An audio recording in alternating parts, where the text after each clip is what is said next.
नमस्कार दोस्तों, story audio book Mumbai channel में आपका स्वागत है। अगर आपको यह कहानी पसंद आती है तो चैनल को सब्सक्राइब करें। तो चलिए शुरू करते हैं। महल की दीवारें उस रात कुछ ज्यादा ही भारी लग रही थीं। जैसे हर पत्थर एलेरा की सांसों को सुन रहा हो, हर गलियारा उसके कदमों की गूंज अपने भीतर समेट रहा हो। वह अब छिपकर चलने वाली लड़की नहीं रही थी। उसकी चाल में ठहराव था, आंखों में डर नहीं, सिर्फ निर्णय। दीपों की रोशनी में उसका प्रतिबिंब जमीन पर फैल रहा था। वही चेहरा, वही आंखें, लेकिन भीतर की एलेरा अब पहले जैसी नहीं थी। जिसने मरकर लौटना सीखा हो, वह जीने से नहीं डरती। दरबार के द्वार बंद थे, भीतर से मंत्रों की धीमी गूंज आ रही थी। वही प्राचीन मंत्र जिनसे कभी सत्ता बंधी थी और आत्माएं खरीदी गई थीं। एलेरा ने अपनी हथेली दीवार पर रखी। पत्थर ठंडा नहीं था, धड़क रहा था, जैसे महल जीवित हो। अब और नहीं, उसने धीमे से कहा। द्वार अपने आप खुल गए। अंदर का दृश्य स्थिर था। राजा के आसन के सामने वे सभी चेहरे खड़े थे जिन्होंने उसके पहले जीवन में उसकी पीठ में छुरा घोंपा था। कुछ के चेहरे पर गर्व, कुछ पर भय और कुछ पर झूठी मासूमियत। रानी इस्सोल्ड सबसे आगे थी। उसके चेहरे पर वही पुरानी मुस्कान, लेकिन आंखों में पहली बार अनिश्चितता थी। तुम, रानी के होंठ कांपे। तुम जीवित कैसे? एलेरा ने एक कदम आगे बढ़ाया। उस एक कदम में वर्षों का दर्द था। जीवित नहीं, वह बोली, लौटी हुई। कमरे में सन्नाटा छा गया। कोई चिल्लाया नहीं, कोई भागा नहीं। सब समझ चुके थे, जो सामने खड़ी है वह बदले की आग है। तुम्हें क्या चाहिए? किसी ने साहस करके पूछा। एलेरा मुस्कुराई। वह मुस्कान सुंदर नहीं थी, वह सच्ची थी। सच। उसने अपनी उंगलियां उठाईं। हवा कांपी, दीवारों पर उभरे चित्र बदलने लगे। वह रात दिखाई दी जब उसे जहर दिया गया था। वह क्षण जब उसके अपने ही रक्षक ने दरवाजा बंद किया था। वह पल जब उसने आखिरी सांस ली थी। हर दृश्य एक कट था। रानी घुटनों के बल गिर पड़ी। मैंने राज्य के लिए किया, वह रोने लगी। एलेरा उसके सामने झुकी। झूठ, उसने शांत स्वर में कहा। तुमने डर के लिए किया। उस क्षण सबको समझ आ गया, यह मुकदमा नहीं था, यह निर्णय था। और निर्णय देने वाली अब एलेरा थी। उसने अपनी आंखें बंद कीं। भीतर से वह शक्ति उठी जिसे उसने स्वीकार किया था, लेकिन कभी इस्तेमाल नहीं किया था। अब वह शक्ति उसका हथियार नहीं, उसकी जिम्मेदारी थी। एक एक करके वे सब गिरते गए। कोई चीख नहीं, कोई रक्त नहीं, बस सत्य का भार जो सहा नहीं गया। अंत में केवल एलेरा खड़ी थी। दरबार खाली था, महल शांत। वह खिड़की के पास गई। बाहर सुबह की पहली रोशनी फैल रही थी। नहीं, उसने पहली बार महसूस किया, वह केवल बदले के लिए नहीं लौटी थी। वह अंत करने नहीं, शुरुआत करने आई थी। लेकिन दूर, उसी रोशनी में एक परछाई हिली। कोई अब भी देख रहा था, कोई अब भी इंतजार में था। एलेरा ने गहरी सांस ली। यह युद्ध खत्म हुआ था, या शायद असली युद्ध अब शुरू होने वाला था। क्या एलेरा ने सच में न्याय किया, या उसने एक नई राह चुन ली? जो परछाई उसे देख रही थी वह कौन थी? और क्या शक्ति स्वीकार करने के बाद भी वह खुद को बचा पाएगी? सुबह की रोशनी अब पूरी तरह फैल चुकी थी, लेकिन महल के भीतर अंधेरा अभी भी सांस ले रहा था। यह अंधेरा दीवारों का नहीं था, यह उन रहस्यों का था जो सदियों से सत्ता के नीचे दबे हुए थे। एलेरा महल के सबसे ऊंचे बरामदे में खड़ी थी। नीचे वही प्रजा थी जिसने कभी उसके नाम पर फूल बरसाए थे, और उसी ने उसकी मृत्यु की खबर पर चुप्पी ओढ़ ली थी। हवा उसके बालों से खेल रही थी, पर उसके चेहरे पर कोई भाव नहीं था, न क्रोध न करुणा, बस एक स्थिर शांति। वैसी शांति जो तूफान के बाद आती है, या तूफान से ठीक पहले। दरबार खाली हो चुका था, लेकिन उसकी गूंज अब भी दीवारों में कैद थी। जिन लोगों ने वर्षों तक सत्ता को अपने हाथों में बांध कर रखा था, वे अब इतिहास बन चुके थे। फिर भी एलेरा जानती थी, असली दुश्मन कभी सामने नहीं आता। वह हमेशा छाया में खड़ा होकर इंतजार करता है। उसने धीरे से आंखें बंद की। उसके भीतर शक्ति जाग रही थी, वही शक्ति जिसे उसने अब तक केवल सहा था, अपनाया नहीं था। यह शक्ति चीखती नहीं थी, यह आदेश नहीं देती थी, यह बस याद दिलाती थी कि वह कौन है। उस पल उसके कानों में एक धीमी सी आवाज गूंजी, तुमने पहला द्वार पार कर लिया है। एलेरा की आंखें खुली। बरामदे के दूसरे छोर पर कोई नहीं था, फिर भी वह आवाज साफ थी, न डरावनी, न मधुर, बस गहरी। तुम कौन हो? उसने पूछा। हवा में हलचल हुई, परछाइयां दीवार से अलग हुईं और एक आकृति बनने लगी। वह कोई ठोस शरीर नहीं था, फिर भी उसकी उपस्थिति भारी थी। मैं वह हूं जिसे समय ने गवाह बनाया है, आवाज बोली, और जिसे तुमने जगाया है। एलेरा एक कदम भी पीछे नहीं हटी। अगर तुम मुझे रोकने आए हो तो देर हो चुकी है। परछाई हल्के से हंसी। नहीं, मैं यह देखने आया हूं कि तुम रोक सकोगी या नहीं। उस वाक्य ने एलेरा के भीतर कुछ हिला दिया। किससे? खुद को। उसके सामने दृश्य बदलने लगा। बरामदा धुंधला पड़ा और उसके चारों ओर अतीत खुलने लगा। वह खुद को फिर से उसी कक्ष में खड़ा देख रही थी जहां उसे पहली बार झाड़ दिया गया था। वही हंसी, वही झूठी सहानुभूति। फर्क सिर्फ इतना था कि इस बार वह बिस्तर पर पड़ी नहीं थी, वह खड़ी थी। यह सब मैं जानती हूं, एलेरा बोली। मुझे दिखाने की जरूरत नहीं। यह अतीत नहीं है, परछाई बोली। यह भविष्य है, अगर तुमने वही रास्ता चुना। दृश्य बदल गया। अब वह खुद को सिंहासन पर बैठा देख रही थी। मुकुट भारी था, नीचे प्रजा झुकी हुई थी, लेकिन उनके चेहरों पर डर था और उसकी आंखों में वही ठंडापन जिससे वह घृणा करती थी। एलेरा की सांसें तेज हो गईं। यह मैं नहीं हूं, ये वही बन सकती हो। आवाज शांत थी। अगर शक्ति ही तुम्हारी पहचान बन गई। दृश्य टूट गया। एलेरा फिर से बरामदे में थी। उसके हाथ कांप रहे थे, लेकिन उसने उन्हें मुट्ठी में बंद कर लिया। तो क्या करूं? उसने पहली बार सच्चे स्वर में पूछा। सब छोड़ दूं? सब माफ कर दूं? परछाई उसकी ओर करीब आई। नहीं, न माफी न त्याग, संतुलन। संतुलन? न्याय बिना करुणा के अत्याचार बनता है, और करुणा बिना न्याय के कमजोरी। एलेरा ने आकाश की ओर देखा। सूरज अब पूरी तरह निकल चुका था। और अगर मैं यह संतुलन न साध पाई तो यह संसार तुम्हें साध लेगा, आवाज बोली, जैसे उसने पहले साधा था। परछाई धीरे धीरे हवा में घुलने लगी। जाने से पहले उसने कहा, तुम्हारी अगली परीक्षा सिंहासन में नहीं, रक्त में होगी। किसके रक्त में? एलेरा ने पुकारा, लेकिन जवाब नहीं आया। नीचे से शोर उठने लगा। महल के द्वार खुले और एक सवार हाँफता हुआ अंदर आया। उसके वस्त्र धूल से भरे थे, आंखों में भय था। राजकुमारी, उसकी आवाज कांप रही थी। सीमाओं पर विद्रोह शुरू हो गया है और वे आपका नाम ले रहे हैं। एलेरा की आंखें स्थिर रहीं। डर से?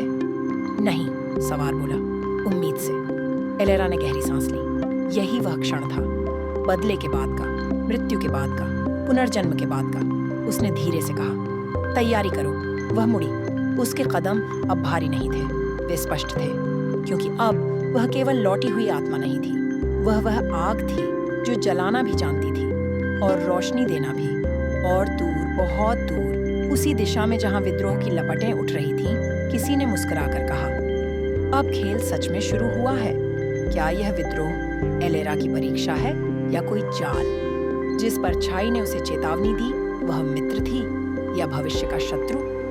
और क्या एलेरा इस बार शक्ति और करुणा के बीच संतुलन बना पाएगी? महल के फाटक खुल चुके थे, लेकिन उनके बाहर जो खड़ा था वह केवल विद्रोह नहीं था, वह वर्षों से दबा हुआ आक्रोश था, पीढ़ियों की चुप्पी थी और उन आत्माओं की पुकार थी जिन्हें कभी सुना नहीं गया। एलेरा जब महल की सीढ़ियों से नीचे उतरी तो हर कदम के साथ उसे महसूस हुआ कि जमीन उसके नीचे कांप रही है। यह भय नहीं था, यह परिवर्तन था। आसमान में बादल इकट्ठा हो रहे थे, हवा में धूल और लोहे की गंध थी। दूर से मशालों की पंक्तियां दिखाई दे रही थीं, जैसे रात के भीतर आग की नसें धड़क रही हों। सैनिक हड़बड़ाए हुए थे, कुछ की आंखों में वफादारी थी, कुछ की आंखों में सवाल। दरवाजे बंद कर दो, किसी ने चिल्लाकर कहा। एलेरा रुक गई। नहीं, उसका स्वर ऊंचा नहीं था, लेकिन वह हर शोर को काटता हुआ सब तक पहुंचा। कोई दरवाजा बंद नहीं होगा। सब उसकी ओर देखने लगे। वह आगे बढ़ी, अकेली। उसके पीछे न सेना थी न ढाल, सिर्फ उसका नाम, जो अब एक कहानी नहीं, एक सच बन चुका था। महल के बाहर भीड़ रुक गई। मशालों की रोशनी में चेहरे उभरे, किसान, सैनिक, स्त्रियां, बूढ़े, बच्चे। कोई हथियार उठाए था, कोई खाली हाथ, पर सबकी आंखों में एक ही बात थी, प्रतीक्षा। तुम हमें मारने आई हो? भीड़ में से एक आवाज उठी। या फिर हमें भी वैसे ही कुचल दोगी जैसे पहले शासकों ने किया? एलेरा ने गहरी सांस ली। उसने अपने जीवन में पहली बार महसूस किया कि शब्द भी हथियार हो सकते हैं। अगर मैं तुम्हें कुचलना चाहती, उसने कहा, तो आज यहाँ खड़ी न होती। भीड़ में सरसराहट फैली। मैं भी वहीं थी। उसका स्वर अब भारी था, जिसे झूठ के नीचे दबाया गया। मुझे भी उसी सत्ता ने मारा था जिसके खिलाफ तुम खड़े हो। एक वृद्ध स्त्री आगे आई। उसकी आंखों में आंसू थे। तो फिर फर्क क्या है? उसने पूछा। तुम्हारे पास शक्ति है, हमारे पास सिर्फ घाव। एलेरा उसके सामने झुकी। फर्क ये है, उसने धीमे से कहा, कि मैं उन घावों को देख सकती हूँ और मैं चाहती हूँ कि यह आखिरी पीढ़ी हो जो उन्हें ढोए। भीड़ में सन्नाटा छा गया। यह सन्नाटा डर का नहीं था, यह पहली बार सुने जाने का था। तभी दूर से घोड़ों की टापें सुनाई दी।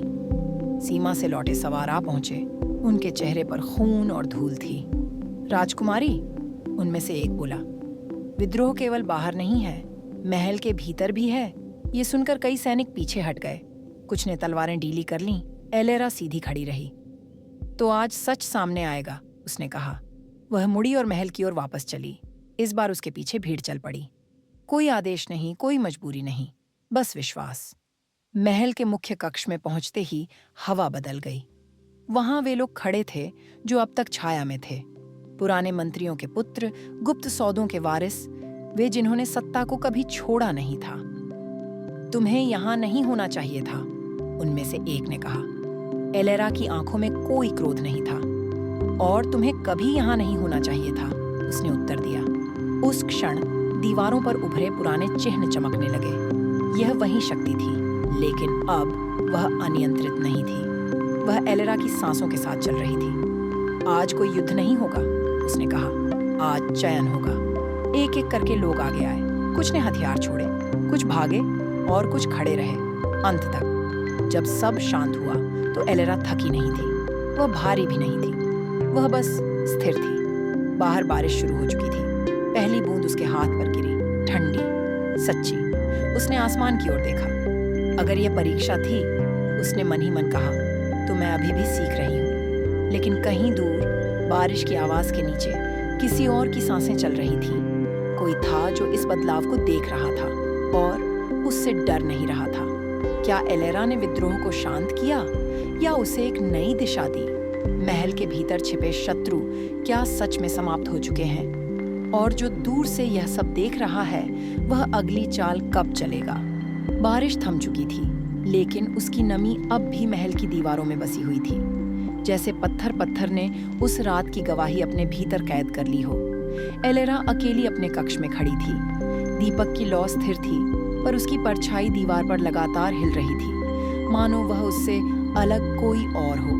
आज पहली बार उसे थकान महसूस हुई, शरीर की नहीं, आत्मा की। उसने खिड़की से बाहर देखा। प्रांगण में लोग अब भी थे। कोई नारे नहीं, कोई शोर नहीं, बस खामोशी। वह खामोशी जो तब आती है जब लोग किसी पर भरोसा करने का निर्णय लेते हैं, लेकिन डर अब भी गया नहीं होता। एलेरा ने अपनी हथेली छाती पर रखी। दिल की धड़कन तेज थी। मैं सही कर रही हूँ या बस एक और गलती? यह प्रश्न उसने किसी और से नहीं, खुद से पूछा। उसी क्षण दरवाजे पर दस्तक हुई। आओ, उसने कहा। दरवाजा खुला। अंदर वह आया, राजमहल का सबसे पुराना रक्षक, वही जिसने उसके पहले जीवन में उसकी आंखों में झांक कर झूठ बोला था और आज उसके सामने सिर झुकाए खड़ा था। राजकुमारी, उसकी आवाज कांप रही थी। मुझे क्षमा कर दीजिए। एलेरा ने उसकी ओर देखा। आंखों में स्मृतियां तैर गईं। वह रात, वह विश्वासघात, वह अकेलापन। किस लिए? उसने शांत स्वर में पूछा। डर के लिए, वह बोला। हम सब डर गए थे और डर ने हमें कायर बना दिया। कमरे में कुछ पल सन्नाटा रहा। फिर एलेरा आगे बढ़ी। डर तुम्हें दोषी नहीं बनाता, उसने कहा, लेकिन उसे चुनना बनाता है। रक्षक की आंखों से आंसू गिर पड़े। तो क्या दंड मिलेगा? एलेरा ने खिड़की की ओर देखा। दंड नहीं, उसने कहा, जिम्मेदारी। तुम उन लोगों की रक्षा करोगे जिन्हें कभी तुम्हारी वजह से नुकसान हुआ। वह व्यक्ति जैसे टूट गया। मैं जीवन भर नहीं, एलेरा ने उसे रोका, जब तक तुम्हें अपने किए का बोझ हल्का न लगने लगे। वह चला गया। कमरे में फिर से शांति छा गई, लेकिन यह शांति अब पहले जैसी नहीं थी। इसमें निर्णय की गूंज थी। तभी एलेरा को फिर वही अनुभूति हुई, जैसे कोई उसे देख रहा हो। उसने मुड़कर अंधेरे को देखा। छिपो मत, उसने कहा। अगर आए हो तो सामने आओ। धीरे धीरे अंधेरा सघन हुआ और उससे वही आकृति उभरी, वह परछाई जो समय से जुड़ी थी, जो सवाल बनकर आती थी। तुमने क्षमा चुनी, परछाई बोली। नहीं, एलेरा ने उत्तर दिया, मैंने संतुलन चुना। परछाई कुछ पल चुप रही। तो अगली परीक्षा कठिन होगी। मैं तैयार हूं, एलेरा ने बिना हिचक कहा। तैयारी पर्याप्त नहीं, आवाज गहरी हो गई, क्योंकि अगला शत्रु बाहर नहीं है। फिर कहाँ है? परछाई ने धीरे से उसके सीने की ओर संकेत किया। यहाँ। तुम्हारे भीतर वह शक्ति बढ़ रही है जिसे अगर दिशा न मिली तो वह तुम्हें वहीं बना देगी जिससे तुम लड़ रही हो। एलेरा की उंगलियां भींच गईं। तो मुझे क्या करना होगा? खोना, परछाई ने कहा, कुछ ऐसा जिसे तुम बचाना चाहती हो। यह सुनते ही एलेरा का दिल धक से रह गया। किसे? परछाई मुस्कुराई। पहली बार। वह समय बताएगा। अचानक बाहर से शोर उठा। एक सेविका दौड़ती हुई आई। राजकुमारी, पूर्वी कक्ष में वह बच्चा जो विद्रोह में घायल हुआ था, वह गायब है। एलेरा की आंखों में कुछ बदल गया। कब? अभी, सेविका बोली। और वहां यह मिला।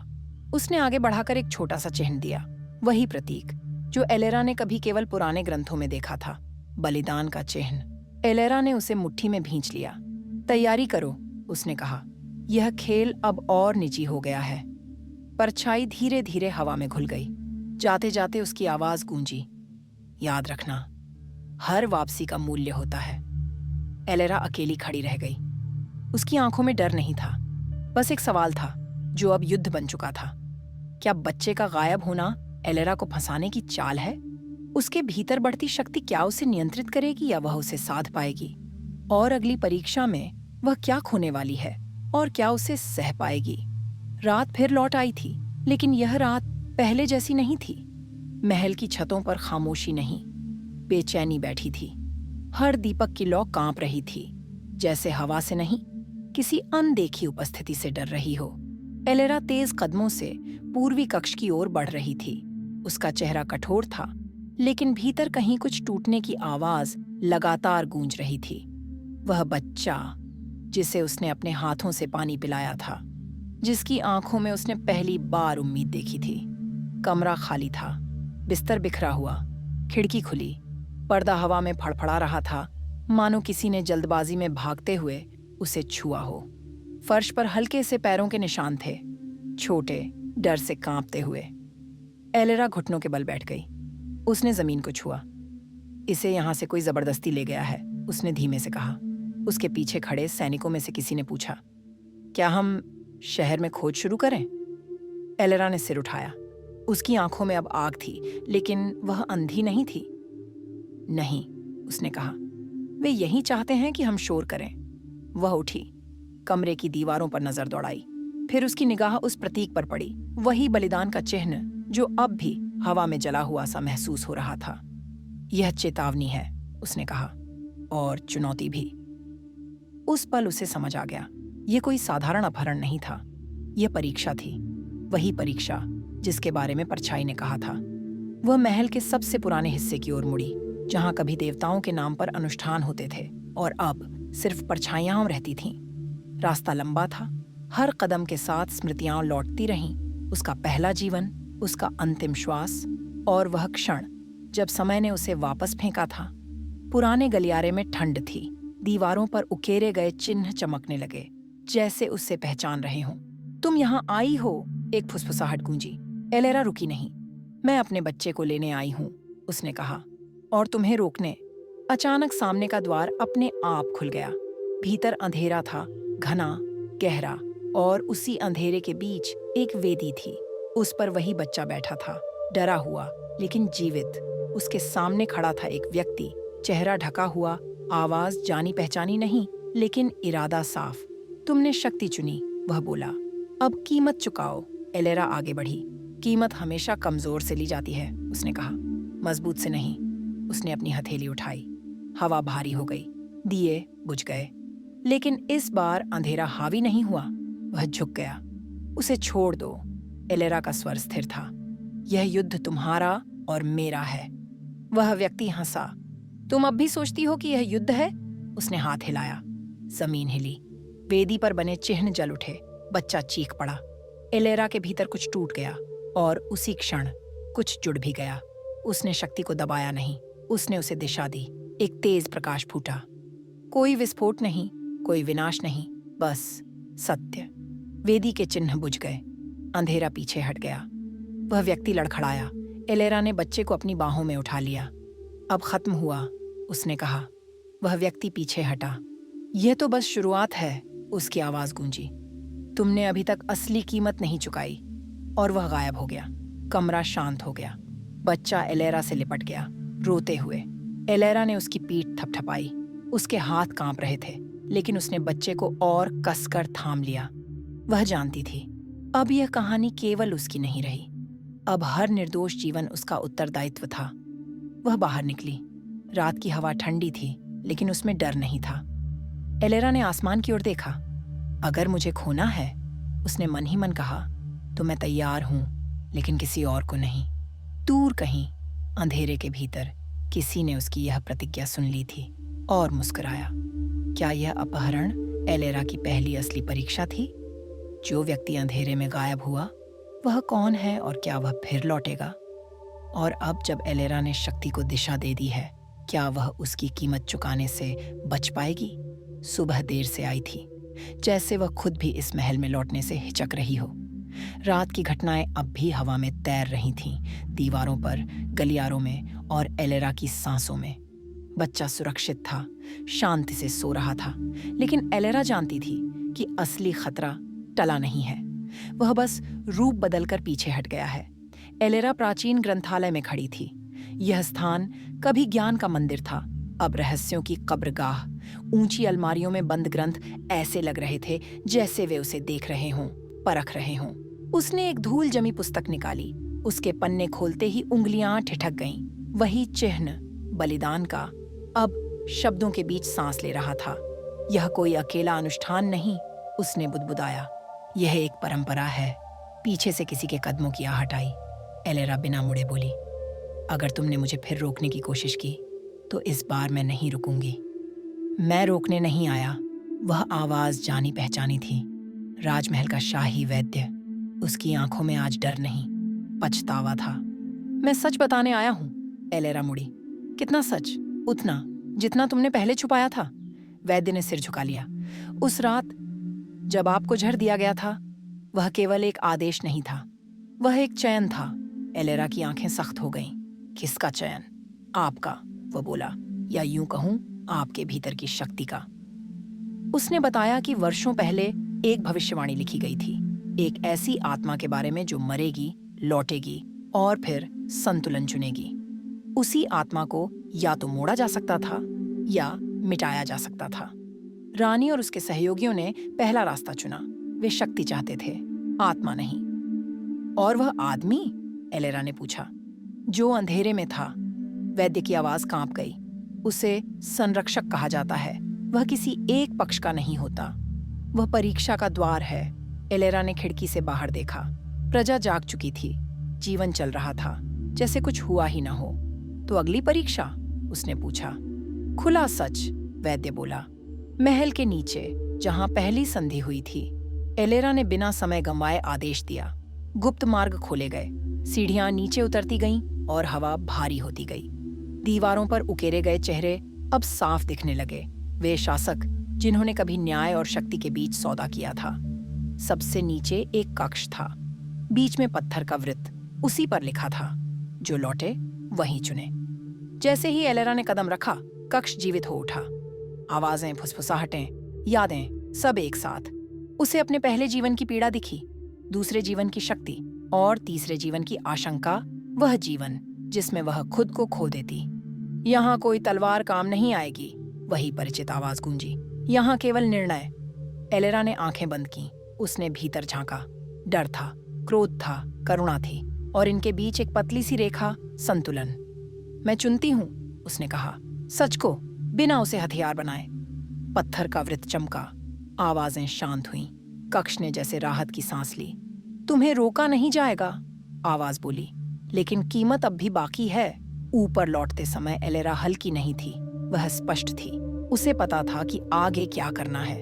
कुछ सच सार्वजनिक होंगे, कुछ नाम गिरेंगे और कुछ विश्वास टूटेंगे ताकि नए बन सकें। महल की सीढ़ियों पर पहुंचते ही एक दूत दौड़ता आया।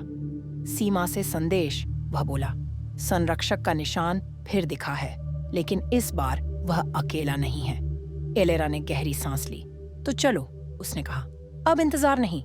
उसके कदम तेज थे, क्योंकि अब वह भाग्य से नहीं भाग रही थी, वह उसे सामने से देख रही थी। क्या एलेरा सच को उजागर कर पाएगी बिना उसे हथियार बनाए? संरक्षक अब किसके साथ है और क्यों? और जो कीमत अब भी बाकी है, वह किस रूप में सामने आएगी? सीमा की ओर जाती सड़क उस दिन असामान्य रूप से शांत थी। न पक्षियों की आवाज, न हवा की सरसराहट, बस घोड़ों की टापों की गूंज जो दूर तक फैलकर लौट आती थी। एलेरा सबसे आगे चल रही थी। उसके चेहरे पर कोई भाव नहीं था, लेकिन भीतर हर धड़कन किसी अनकहे सच को टटोल रही थी। दूत ने जो निशान बताया था वही अब जमीन पर उभरा हुआ दिख रहा था, पत्थरों पर जला हुआ, जैसे किसी ने समय को रोककर आग से लिख दिया हो। वही चिन्ह, वही चेतावनी, लेकिन इस बार उसके चारों ओर छोटे छोटे वृत्त बने थे, जैसे कई इच्छाएं एक ही केंद्र की ओर खींच रही हों। एलेरा ने घोड़ा रोका। यहीं, उसने कहा। सैनिक रुक गए। कोई सवाल नहीं। अब वे जानते थे, जहां एलेरा रुकती है वहीं कहानी मुड़ती है। उसने नीचे उतरकर मिट्टी को छुआ। उंगलियों में एक अजीब सी ठंडक उतर आई। वे हमें देख रहे हैं, उसने धीमे से कहा। कौन? किसी ने पूछा। एलेरा ने चारों दिशाओं में नजर दौड़ाई। जो डरते नहीं, उसने उत्तर दिया, और जो छिपते भी नहीं। अचानक हवा बदली। सामने का मैदान धुंध से भरने लगा। धुंध के भीतर आकृतियां बनने लगीं। एक नहीं, कई। वे सब अलग अलग थे, लेकिन उनके बीच एक समानता थी। उनकी आंखें, वे आंखें जिनमें न क्रोध था न करुणा, बस उद्देश्य। उनमें से एक आगे बढ़ा। उसका चेहरा आधा ढका था। तुम समय के द्वार से लौटी हो, उसने कहा, और अब संतुलन की बात करती हो। एलेरा सीधी खड़ी रही। मैं संतुलन की बात नहीं करती, उसने कहा। मैं उसे जीती हूं। वह व्यक्ति मुस्कुराया। तो सुनो, संरक्षक अकेला नहीं होता। हम साक्षी हैं, जो देखते हैं कि शक्ति किसे चुनती है। और अगर शक्ति गलत चुने? एलेरा ने पूछा। धुंध में हलचल हुई। तो संसार चुकाता है, आवाज आई। एलेरा ने एक कदम आगे बढ़ाया। इस बार नहीं। उसके शब्द हवा में गूंजे। कुछ पल के लिए सब स्थिर हो गया। फिर जमीन पर बने चिन्हों ने रोशनी छोड़ी, मध्यम लेकिन स्थिर। यह आक्रामक नहीं थी, यह आमंत्रण थी। तुम हमें चुनौती दे रही हो? किसी ने पूछा। नहीं, एलेरा ने कहा, मैं तुम्हें विकल्प दे रही हूं। उसने उन्हें वह दृश्य दिखाया जो उसने स्वयं देखा था। सिंहासन पर बैठी वह खुद, डर से झुकी प्रजा और टूटता हुआ संतुलन। फिर उसने दूसरा दृश्य दिखाया, जहां शक्ति नियम नहीं बनाती बल्कि रक्षा करती है। धुंध के भीतर फुसफुसाहटें उठीं। साक्षी आपस में देखने लगे। यह जोखिम है, किसी ने कहा। और यही कीमत, एलेरा ने उत्तर दिया। एक लंबे सन्नाटे के बाद आगे खड़ा व्यक्ति पीछे हटा। हम तुम्हें नहीं रोकेंगे, उसने कहा, लेकिन याद रखना, हर बार साक्षी मौन नहीं रहते। धूम धीरे धीरे छूटने लगी। मैदान फिर दिखने लगा। चिन्ह बुझ चुके थे, लेकिन उनकी गर्मी अब भी महसूस हो रही थी। एलेरा ने गहरी सांस ली। यह जीत नहीं थी, यह अनुमति थी। वह घोड़े पर चढ़ी। महल लौटो, उसने कहा। अब सच को रोशनी चाहिए। पीछे से किसी ने पूछा, और अगर रोशनी में सब टूट गया? एलेरा ने बिना मुड़े कहा, तो हम फिर बनाएंगे। दूर बादलों के पीछे सूरज ने एक पल के लिए अपनी किरणें भेजीं। वह पल छोटा था, लेकिन पर्याप्त, क्योंकि अब एलेरा जान चुकी थी, वह अकेली नहीं है, और अगला अध्याय केवल शक्ति का नहीं, विश्वास का होगा। क्या साक्षियों का मौन स्थायी रहेगा, या वे फिर हस्तक्षेप करेंगे? एलेरा जिस सच को उजागर करने जा रही है, क्या वह राज्य सह पाएगा? और विश्वास की यह राह उसे कहां तक ले जाएगी? महल में लौटते समय एलेरा को पहली बार ऐसा महसूस हुआ जैसे रास्ता छोटा नहीं, बल्कि गहरा हो गया हो। हर मोड़ पर उसे लगता था कि कोई न कोई उसकी ओर देख रहा है, लेकिन जब वह मुड़कर देखती तो सिर्फ दीवारें होती, पेड़ होते और हवा में तैरती अनकही बातें। यह डर नहीं था, यह चेतावनी थी। महल के द्वार खुले थे। यह आदेश उसी ने दिया था। अब कुछ भी बंद नहीं रहेगा, उसने कहा था। न दरवाजे, न सच। भीतर कदम रखते ही उसे लोगों की नजरें महसूस हुईं। सेवक, सैनिक, दरबारी सब झुके नहीं थे, लेकिन रुके हुए थे, जैसे वे तय नहीं कर पा रहे हों कि उसे क्या कहें, राजकुमारी, शासक या कोई ऐसी चीज जो शब्दों से परे थी। एलेरा सीधी अपने कक्ष में नहीं गई। उसने दिशा बदली। उसके कदम महल के उस हिस्से की ओर बढ़ गए जहां आम लोग कभी नहीं जाते थे। पुराने अभिलेखागार, जहां वर्षों के समझौते, गुप्त सौदे और झूठ स्याही बनकर जमे थे। दरवाजा खोलते ही धूल की मोटी परत हवा में उठी। रोशनी कम थी, लेकिन अंधेरा पूर्ण नहीं था। यह वैसा अंधेरा था जिसमें सच छुपा रहता है, मरता नहीं। एलेरा ने पहली अलमारी से एक पुराना दस्तावेज निकाला। नाम थे, जाने पहचाने, समझौते थे, डरावने। उसने पढ़ा कि कैसे सीमाओं पर युद्ध जानबूझकर बढ़ाए गए ताकि सत्ता केंद्र में सिमटी रहे, कैसे विद्रोह पैदा किए गए ताकि कुचलने का बहाना मिले, और कैसे उसकी मृत्यु भी उसी योजना का हिस्सा थी। उसके हाथ कांप गए।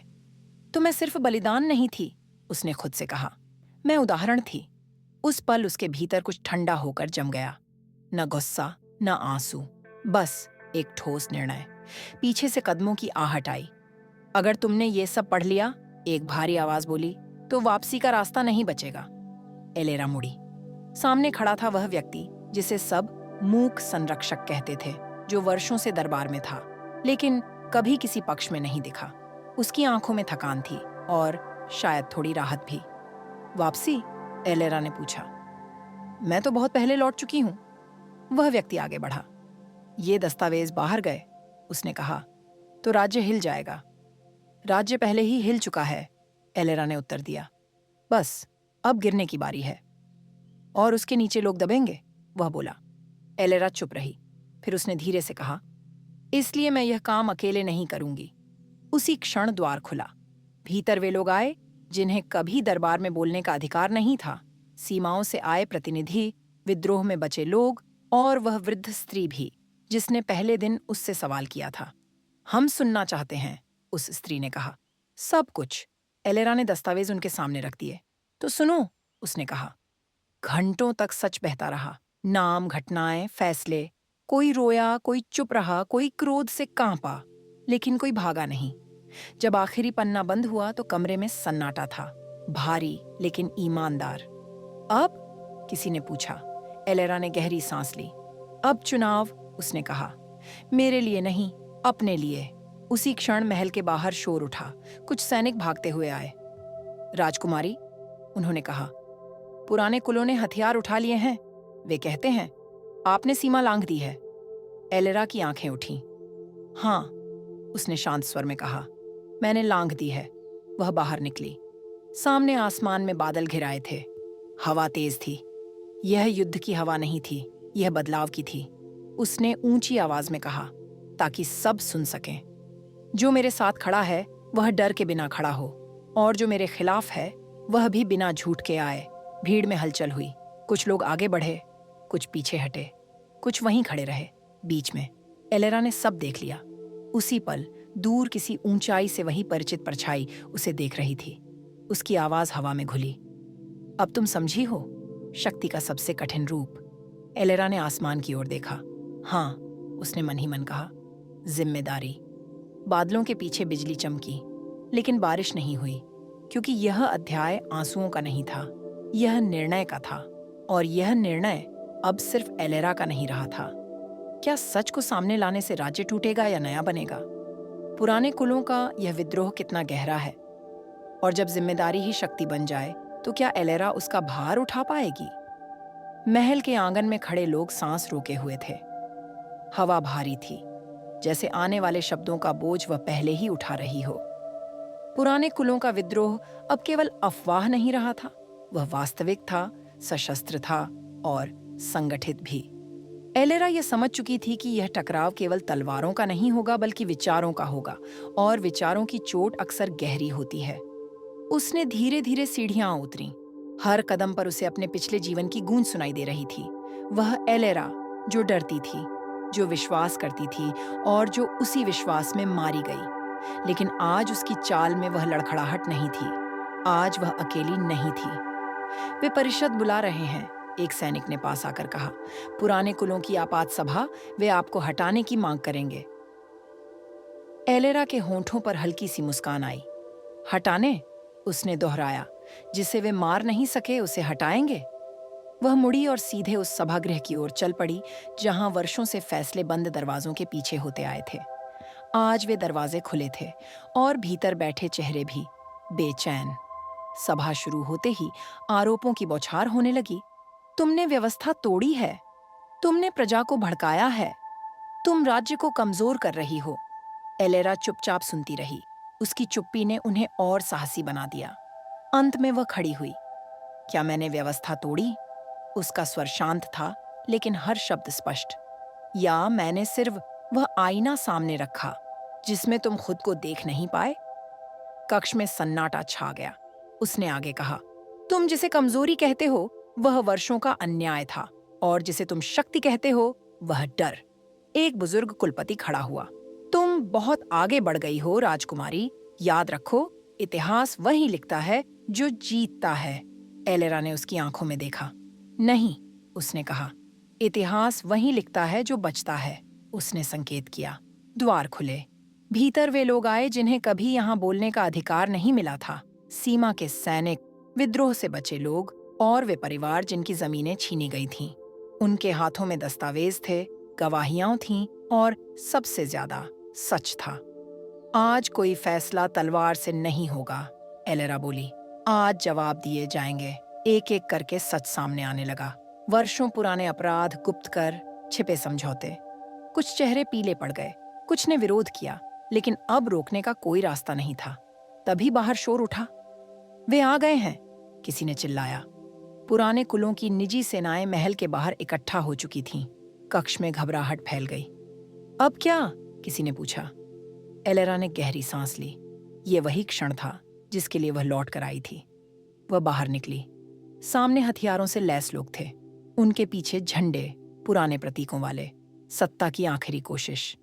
एलेरा ने ऊंची आवाज में कहा, अगर तुम युद्ध चाहते हो तो यह जान लो, ये युद्ध तुम्हें वही सब छीन लेगा जिसे बचाने का तुम दावा करते हो। कुछ क्षण तक कोई नहीं बोला। फिर भीड़ में से एक युवा सैनिक आगे आया। उसकी आंखों में डर था, लेकिन हाथ कांप नहीं रहे थे। अगर हम पीछे हटे, उसने कहा, तो क्या हमें भी न्याय मिलेगा? एलेरा ने बिना देर किए उत्तर दिया, हाँ, क्योंकि यह युद्ध बदले का नहीं, भविष्य का है। एक एक करके हथियार जमीन पर गिरने लगे। पहले हिचकिचाहट से, फिर विश्वास से। पुराने कुलों के नेता पीछे हटने लगे। उनका बल टूट चुका था। तलवार से नहीं, शब्दों से। आसमान में बादल छांटने लगे। धूप की पहली किरण महल के शिखर पर पड़ी। एलेरा थकी हुई थी, लेकिन ये थकान हार की नहीं थी। ये उस बोझ के उतरने की थी जिसे उसने वर्षों से उठाया था। वह जानती थी, सब खत्म नहीं हुआ है। कुछ लोग अभी भी छाया में हैं, कुछ सौदे अभी भी अधूरे हैं, लेकिन आज एक रेखा खींच चुकी थी, और उस रेखा के इस पार एलेरा अकेली नहीं थी। क्या पुराने कुल सच में पीछे हट गए हैं, या यह सिर्फ एक विराम है? जो लोग अब एलेरा के साथ खड़े हैं, क्या वे अंत तक टिक पाएंगे? और जब शक्ति जनता के हाथों में आए, तो क्या वह भी परीक्षा से बच पाएगी? रात गहरी हो चुकी थी, लेकिन महल की खिड़कियों में अब भी रोशनी जल रही थी। बाहर दिखने वाला सन्नाटा धोखा था। भीतर हलचल थी, योजनाएं थीं, और उन योजनाओं के बीच एलेरा अकेली बैठी थी। मेज पर बिखरे कागज, मोमबत्तियों की टिमटिमाती लौ और दीवारों पर लटकती पुरानी तलवारें, सब कुछ उसे याद दिला रहा था कि यह महल केवल पत्थरों से नहीं बना, बल्कि रक्त और वादों से खड़ा है। आज हथियार गिरे थे, लेकिन डर नहीं। डर ने बस रूप बदला था। एलेरा ने अपनी हथेली पर बने पुराने निशान को देखा। वही निशान जो उसे उस रात की याद दिलाता था जब सब कुछ खत्म हो गया था और फिर शुरू हुआ था। दूसरा जीवन किसी वरदान की तरह नहीं आया था, वह एक जिम्मेदारी बनकर आया था। और आज उस जिम्मेदारी का भार और भारी लग रहा था। दरवाजे पर हल्की दस्तक हुई। आओ, उसने कहा। सेरिस भीतर आई, उसकी सबसे भरोसेमंद साथी। उसकी आंखों में वही चिंता थी जो वह खुद छुपाने की कोशिश कर रही थी। सीमाओं से खबर आई है, सेरिस बोली। कुछ पुराने कुलों के लोग भाग निकले हैं। वे उत्तर की ओर जा रहे हैं। एलेरा ने सिर हिलाया। मैं जानती थी, उसने धीमे स्वर में कहा। वे इतनी आसानी से नहीं मानेंगे। तो फिर? सेरिस ने पूछा। एलेरा खड़ी हुई और खिड़की के पास चली गई। बाहर शहर फैला था, घर, गलियां, लोग, वही लोग जिनके लिए वह लड़ रही थी और जिनसे वह सबसे ज्यादा डरती भी थी। तो फिर हम इंतजार नहीं करेंगे, उसने कहा। हम आगे बढ़ेंगे। अगली सुबह सूरज उगा तो उसके साथ ही एक नई घोषणा भी हुई। महल के द्वार खुले। पहली बार परिषद का कक्ष जनता के लिए खोला गया। लोग झिझकते हुए अंदर आए, कुछ डर के साथ, कुछ उम्मीद के साथ। एलेरा ने सभा को संबोधित किया। आज से फैसले बंद दरवाजों के पीछे नहीं होंगे, उसने कहा। आज से यह राज्य केवल शासकों का नहीं, हर उस व्यक्ति का है जो यहाँ सांस लेता है। भीड़ में फुसफुसाहट दौड़ गई। किसी ने तालियां बजाईं, किसी ने संदेह से देखा। एक वृद्ध आगे बढ़ा। शब्द आसान है, उसने कहा, लेकिन जब कठिन समय आएगा तब क्या तुम हमारे साथ खड़ी रहोगी? एलेरा ने उसकी आंखों में देखा। मैं पहले भी कठिन समय में मरी हूं, उसने उत्तर दिया। अब अगर जरूरत पड़ी तो फिर खड़ी रहूंगी। उसी दिन सुधारों की शुरुआत हुई। करों में बदलाव, जमीनों का पुनर्वितरण और सबसे कठिन, न्याय की नई व्यवस्था। जिन पर वर्षों से अत्याचार हुआ था उन्हें पहली बार सुना जा रहा था, और जिनके हाथों में शक्ति थी उन्हें पहली बार जवाब देना पड़ रहा था। लेकिन हर रोशनी के पीछे छाया होती है। उत्तर से खबर आई, एक नया गठबंधन बन रहा है। पुराने कुलों के बचे खुचे नेता, भाड़े के सैनिक और वे लोग जिन्हें बदलाव से डर लगता है। उनका नेता कोई और नहीं बल्कि वही नाम था जिसे एलेरा ने अपने पिछले जीवन में आखिरी बार सुना था। उसका दिल एक पल को थम सा गया। तो तुम अब भी जीवित हो, उसने बुदबुदाया। रात को वह अकेली महल की छत पर खड़ी थी। हवा ठंडी थी। नीचे शहर सो रहा था, अनजान उस तूफान से जो धीरे धीरे आकार ले रहा था। सेरिस उसके पास आई। डर लग रहा है, उसने पूछा। एलेरा ने थोड़ी देर बाद उत्तर दिया। हाँ, उसने स्वीकार किया, लेकिन इस बार फर्क यह है कि मैं डर के साथ भाग नहीं रही। उसने आसमान की ओर देखा। तारे वैसे ही थे जैसे उस रात थे जब उसका पहला जीवन खत्म हुआ था। अगर यह सब फिर से छिन भी गया, उसने कहा, तो भी यह समय, ये बदलाव कोई नहीं मिटा सकता। दूर कहीं बिजली चमकी। तूफान आने वाला था और एलेरा तैयार थी, टूटी हुई नहीं बल्कि और मजबूत होकर। उत्तर में बन रहा गठबंधन कितना खतरनाक है। क्या एलेरा का अतीत फिर उसके वर्तमान को तोड़ने आएगा? और जब परिवर्तन की आग फैलेगी तो क्या वह सबको रोशनी देगी या कुछ को जला देगी? सुबह का उजाला महल की दीवारों पर पड़ा तो ऐसा लगा जैसे रात की सारी साजिशें रोशनी से डर कर पीछे हट जाएंगी। लेकिन एलेरा जानती थी, अंधेरा रोशनी से नहीं भागता, वह बस और गहरा हो जाता है। उत्तर से आई खबर ने पूरे महल को बेचैन कर दिया था। वह गठबंधन अब केवल अफवाह नहीं रहा था, उसके पीछे नाम, चेहरे और तलवारें थीं। और सबसे भयानक बात, उस गठबंधन का उद्देश्य केवल सत्ता नहीं था बल्कि एलेरा का अस्तित्व। परिषद कक्ष में भारी सन्नाटा था। हर मंत्री, हर सेनापति, हर सलाहकार अपनी अपनी चिंता में डूबा हुआ था। हमें तुरंत सेना भेजनी चाहिए, एक सेनापति बोला। नहीं, दूसरे ने टोका। अगर हमने पहले वार किया तो जनता में डर फैलेगा। एलेरा अब तक चुप थी। फिर उसने धीरे से कहा, अगर डर पहले से ही मौजूद हो तो उसे नजरअंदाज करना सबसे बड़ी गलती होती है। सबकी नजरें उसी पर टिक गईं। वे हमें कमजोर समझते हैं, उसने आगे कहा, क्योंकि हमने अभी तलवार नहीं उठाई। लेकिन याद रखो, शांति कमजोरी नहीं होती। उसने नक्शे की ओर इशारा किया। यहाँ और यहाँ, उसने कहा, ये रास्ते सिर्फ सेनाओं के लिए नहीं बल्कि संदेशों के लिए भी खुले हैं। वे चाहते हैं कि हम अंधेरे में रहें, लेकिन इस बार अंधेरे में वे होंगे। परिषद विस्मय में थी। यह वही लड़की थी जिसे कभी निर्णय लेने के योग्य भी नहीं समझा गया था। आज वह बिना आवाज ऊंची किए पूरे राज्य की दिशा बदल रही थी। बैठक के बाद एलेरा अकेली अपने कक्ष में लौटी। जैसे ही दरवाजा बंद हुआ, उसके चेहरे से कठोरता उतर गई। वह कुर्सी पर बैठ गई और आंखें बंद कर लीं। अतीत लौट रहा था। उसे वह चेहरा याद आया जिसने आखिरी पल में मुस्कुराकर कहा था, तुम्हें कभी जीतने नहीं दूंगा। उसने मुट्ठी भींच ली। इस बार उसने खुद से कहा, मैं तुम्हें मौका भी नहीं दूंगी। रात ढलते ही एक गुप्त दूत महल में लाया गया। उसके कपड़े धूल से सने थे और आंखों में डर साफ दिख रहा था। वे सिर्फ हमला नहीं करना चाहते, उसने कांपती आवाज में कहा। वे लोगों को भड़काने की कोशिश कर रहे हैं, कह रहे हैं कि आप असली वारिस नहीं हैं, कि आप झूठ हैं। कमरे में सन्नाटा छा गया। सैरिस ने गुस्से से कहा, यह सरासर झूठ है। एलेरा ने हाथ उठाकर उसे रोका। झूठ, वह बोली, तभी खतरनाक होता है जब लोग उसे सुनना चाहते हैं। उस रात उसने एक ऐसा फैसला लिया जो इतिहास में याद रखा जाएगा। अगले दिन महल के द्वार फिर खुले, लेकिन इस बार केवल सभा नहीं थी, ये स्वीकारोक्ति थी। एलेरा ने जनता के सामने खड़े होकर अपने अतीत की सच्चाई रखी। उसने सब कुछ नहीं बताया, पर इतना जरूर कहा, मैं भी टूटी हूं, मैं भी डरी हूं, और हां, मैं भी मरी थी अपने भीतर। लेकिन अगर आप मुझे इसलिए ठुकराते हैं तो यह राज्य किसी भी इंसान के लायक नहीं। भीड़ में पहले सन्नाटा रहा, फिर एक बच्चा आगे बढ़ा और बोला, अगर आप हमारे लिए खड़ी हैं तो हम भी आपके साथ हैं। धीरे धीरे आवाजें उठीं, समर्थन, भरोसा, उम्मीद। दूर उत्तर में उसी पल किसी ने यह खबर सुनी और हंसा। तो उसने चाल चल दी, उस अनजान आवाज ने कहा। अच्छा है, अब खेल और मजेदार होगा। आसमान में बादल फिर घिराए। युद्ध अब केवल तलवारों का नहीं था, यह विश्वास और सच का युद्ध बन चुका था। क्या जनता का यह भरोसा एलेरा को बचा पाएगा?